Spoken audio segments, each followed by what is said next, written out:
Hindi man marinig ang kanyang tinig, naghuhumayaw naman sa tatag at pagmamahal ang isang amang may kapansanan mula Tayabas sa Quezon. Kaya sa papalapit na National Disability Prevention and Rehabilitation Week, sinuklian ng GMA Kapuso Foundation ang kanyang kasipagan para maitaguyod ang kanyang pamilya.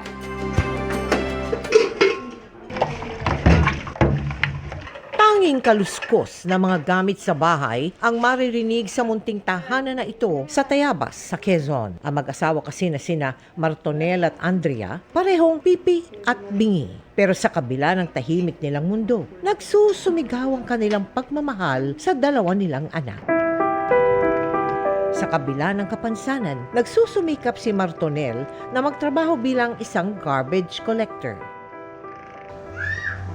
Gusto ko silang masuportahan, makabili sila ng pagkain at mga gusto nilang bagay para paglaki nila.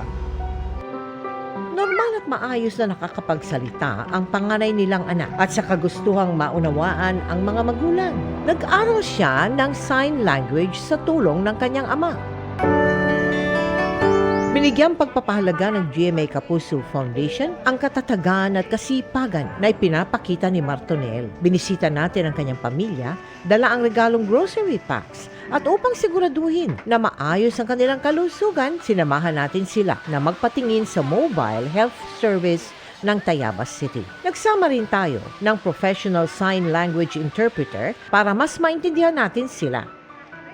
Si Sir Martonel, meron lang siyang mukhang tonsillopharyngitis. Si Mrs. naman ay masakit lang yung likod. So si Sir, binigyan namin siya ng antibiotics and vitamins na rin.